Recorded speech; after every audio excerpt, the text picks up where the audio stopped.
Olá pessoal, aqui é o Velgas. Hoje, dia 24 de abril de 2026, 16 horas, horário de Brasília. O colapso do Kremlin, a luta pelo poder e o fim da Rússia. Neste vídeo eu vou mergulhar junto com vocês, vou mostrar, vou falar nas entranhas do poder em Moscou, onde a guerra interna entre FSB, entenda-se que é a antiga KGB, e o SVR, que são os Siloviki, as outras forças de segurança, revelam uma transição de poder iminente por causa desse confronto dessas posições antagônicas, né? Analisamos também como os bloqueios de internet e as mentiras do alto comando militar são sinais frágeis de um regime em frangalhos. Veremos também as previsões apocalípticas de Igor Streikov, que é um coronel da inteligência russa que Putin mandou prender, porque começou a falar as verdades para ele e dizendo que a Rússia vai perder essa guerra. Mas ele é um criminoso de guerra também, sendo processado pela Ucrânia em Haia pelos crimes que ele cometeu na província de Donetsk, quando em 2014 ele foi um dos comandantes principais da tomada da província de Donetsk. Não perca esta análise exclusiva. Inscreva-se, deixe seu like e comente. Você acredita que a Rússia sobreviverá a esse conflito sem se fragmentar? Fiquem conosco que é muito interessante. Eu só quero começar, antes de entrar no tema, eu quero dizer o seguinte. Eu já há tempo, desde o ano passado, eu venho publicando o que está acontecendo nos bastidores em Moscou, no Kremlin, né, os bastidores da ditadura russa. E muita gente não acredita, eu acho que até não acredita e tem problema deles, eu não me incomodo, mas é a verdade, eu tenho as informações de lá.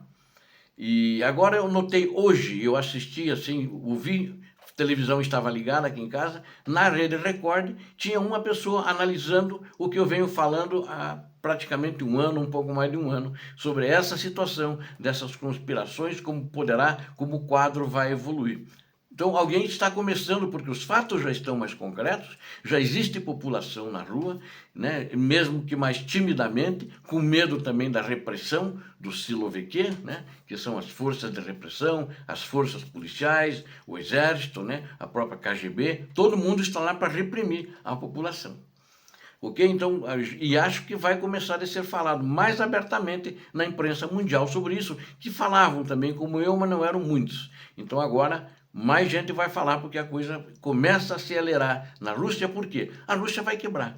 O problema econômico deles persiste, está em ruptura, e agora é a minha opinião, eu não acredito que essa amizade que Trump tem com Putin vai fazer que ele abriu os portos para ele exportar petróleo, que vai resolver o problema. Mesmo que a Rússia, entre 50% a 60% do petróleo já não pode exportar. Está com problemas internos.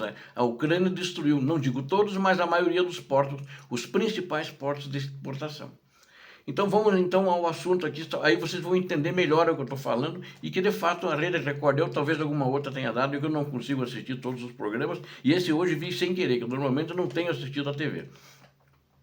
Os recentes bloqueios de internet e as restrições ao aplico Telegram, que é o que a maioria da população russa usava e as entidades, exército, forças armadas da Rússia em geral usavam, aqui no Brasil acho que é o WhatsApp que é o mais usado, né?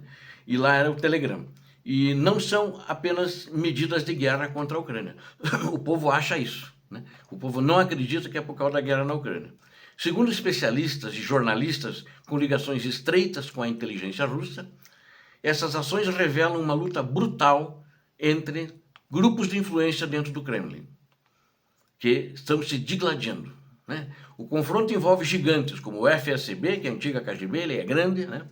Usa a mesma estrutura grande, espalhada por todo o país e usa em todos os outros países onde tem embaixada da Rússia, ainda na época de Stalin, né? Foi criado por Lenin com outro nome, como Tcheca, se eu não me engano, e a administração presidencial, ou seja, esses gigantes, tem a administração presidencial envolvida, o Ministério da Defesa e o Serviço de Inteligência Estrangeira. E estamos pressionando estamos presenciando, perdão, os preparativos para uma transição de poder acelerada pelo que está acontecendo na Rússia, onde cada facção tenta garantir o quê? A sua sobrevivência e domínio no cenário pós-Putin. O presidente ucraniano Volodymyr Zelensky já havia alertado que o endurecimento do controle digital visa silenciar protestos do controle diante de novas ondas de mobilização forçada, porque eles querem fazer uma mobilização de tropas, buscar civis, mas eles têm medo. Então, para que as pessoas não saibam o que está acontecendo, eles simplesmente cortaram e as pessoas não podem se articular para se manifestar. Tem mais dificuldades, pelo menos. Podem, né? Dentro da elite russa, o tema da sucessão agora domina todas as pautas, tornando as crises externas apenas um ruído de fundo para a transferência de autoridade. A configuração atual do governo assemelha-se ao Politburo antigo, que era um comitê, né, que é formado por representantes das principais repúblicas soviéticas e do alto comando do Partido Comunista Russo, da União Soviética, na época, é igual, né? Então, era igual como o final da Era Soviética, onde todos já se prepararam, e no final da Era Soviética, todos já se prepararam para uma mudança formal nas instituições de segurança. E espera-se que Vladimir Putin não desapareça totalmente, né? Mas que assuma um cargo simbólico, eles vão dar isso para ele, como presidente do Tribunal Constitucional, para manter uma vigilância supervisora. Isso é só simbólico, para um faz de conta.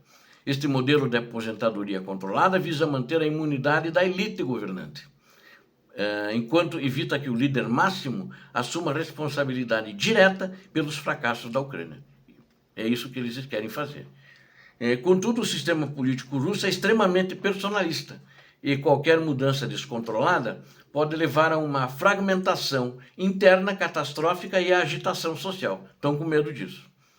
Sobre a agitação social, que é o que a televisão brasileira estava falando hoje, o canal Record, né? Não sei se é no canal a cabo deles, que eu vi, ou se é no canal normal, não sei.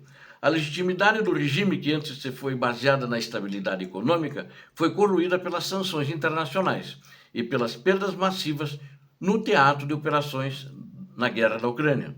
Mesmo com uma troca de nomes no poder, a ideologia imperialista e a paranoia de segurança da era da Guerra Fria devem permanecer como pilares da política de Moscou. Então eles querem mudar tudo para não mudar nada.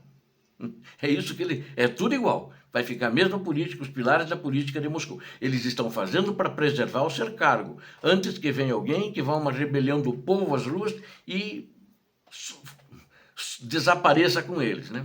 Isto significa que uma era pós-Putin não trará necessariamente a democratização, mas sim uma adaptação autoritária para preservar os privilégios da elite atual.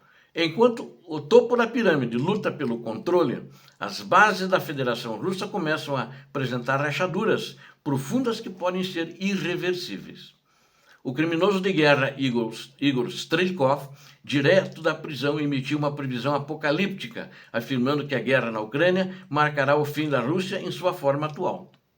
Strelkov aponta o crescimento de sentimentos de soberania em repúblicas como o Tataristão, como um sinal claro de que o desfile de soberanias está prestes a recomeçar. Esse é um perigo que Putin e seus acólitos e seus asseclas, né, e seus mafiosos querem evitar a qualquer custo, porque ele será responsável pela história na Rússia sobre isso, se isso acontecer.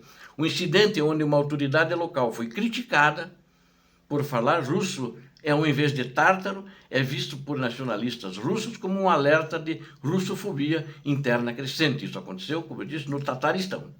A derrota militar para as forças da Ucrânia será o ponto de partida definitiva para a desintegração total da Federação Russa em novos estados independentes. O Kremlin já perdeu quase toda a sua autoridade e influência no espaço pós-soviético. Isso é anotado, não é uma opinião que eu tenho. Isso é uma coisa que já aconteceu. Eu já citei aqui alguns países, inclusive, né, como, por exemplo, demonstrou a saída da Moldávia de tratados fundamentais da CEI, né, CEI, né, que é a Comunidade de Estados Independentes, que foi criada depois da desintegração da criminosa União Soviética. A estratégia de Moscou de apoiar líderes odiosos e corruptos em ex-repúblicas soviéticas, na minha opinião, resultou em um desperdício bilionário de fundos públicos sem retorno político. A era da truculência já passou, mas eles vão continuar insistindo na truculência. Eles não conhecem outro meio. Assim como os generais russos só conhecem mandar os seus soldados morrerem na frente em linhas de carne moída, né? Eles não conhecem também outra coisa para governar além da brutalidade. Atualmente não existe um lobby russo real em países vizinhos. Apenas aproveitadores que recebem dinheiro do Kremlin, aqueles países que ele apoia, né? Sem oferecer lealdade verdadeira em troca. A situação é igualmente caótica no comando militar, onde as mentiras sobre sucessos na frente de batalha tornaram-se a norma nos mais altos escalões do exército. O chefe do Estado-Maior, general Valery Gerasimov, é acusado de desinformar deliberadamente a liderança do país sobre a realidade sangrenta do teatro de operações. E ainda voltando àquele coronel da inteligência que está preso, ele afirma que o fato de Gerasimov continuar livre, apesar de suas falhas óbvias, prova o colapso completo da governança e do comando militar estatal. Gerasimov mantém seu cargo apenas por sua lealdade civil ao regime e não por qualquer competência técnica ou capacidade de vencer a guerra contra a Ucrânia. E, na minha opinião, esse cenário de mentiras sistemáticas que eles aprenderam na União Soviética e não sabem outra coisa, impede que a Rússia tome decisões estratégicas realistas, acelerando o processo de exaustão de suas tropas e recursos. A Ucrânia, por outro lado, observa essa implosão interna com atenção, sabendo que a desordem em Moscou facilita a libertação de territórios ocupados. A história mostra que impérios construídos sobre o medo, sobre a desinformação, tendem a desmoronar sob o peso de suas próprias contradições internas durante conflitos longos.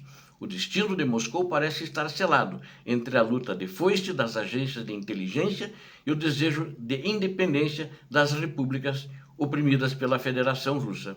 A resistência da Ucrânia não está apenas defendendo suas fronteiras, mas está agindo como catalisador que expõe a fragilidade externa do atual regime criminoso da Rússia. Para concluir, eu quero ver o que a gente vê hoje é o início do fim de um modelo de poder que parou no tempo, entre brigas de agências de espionagem, generais mentirosos e o fantasma da desintegração territorial. A Rússia do ditador Putin caminha para um abismo que ela mesma cavou. A vitória ucraniana não será apenas militar, será a queda final de um sistema que escolheu a tirania em vez da liberdade. O futuro pertence às nações soberanas que buscam a paz e a democracia e o bem-estar do seu povo. Obrigado a vocês que assistiram esse vídeo, conto com vocês, inscrevam-se no canal, deem um like, compartilhem com suas redes sociais, façam seus comentários. Muito obrigado. Peço a Deus que abençoe a todos vocês, a Deus que abençoe a Ucrânia, a Deus que abençoe o Brasil. Paz e bem, paz para toda a humanidade.